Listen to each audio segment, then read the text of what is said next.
Talking North Carolina players selected in the NFL draft this past Thursday through Saturday with Jeff Greenberg from inside the ACC.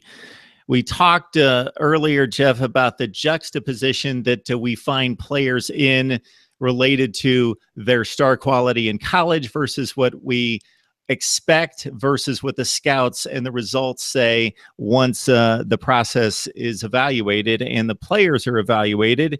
And here's another situation where Elijah Hood's a star in college, much more so than TJ Logan. But when the scouts get a hold of the tapes and evaluate the two players, TJ Logan's a guy that was so consistent in college.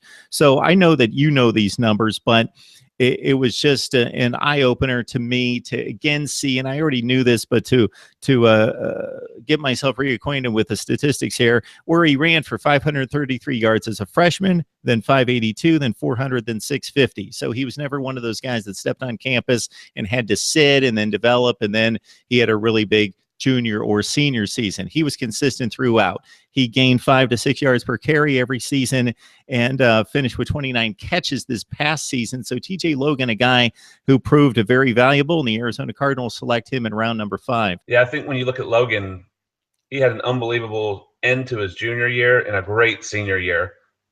Basically, when he touched the ball, great things happened for UNC. Even in the first game of the season against Georgia in the Georgia Dome, ran a kickoff back for a touchdown.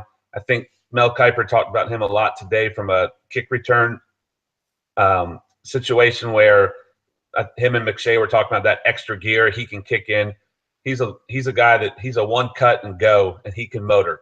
So I think with TJ Logan, what you're going to get NFL wise is that guy that can break people down in space and really make some big plays.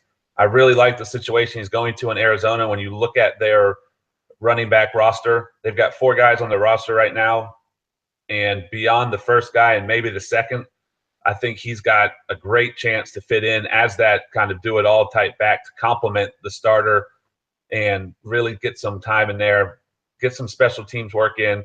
But he's another guy right now that I think a lot of these guys look for a good fit, not just where they're drafted, but a fit on the team. Arizona's a great fit for TJ Logan.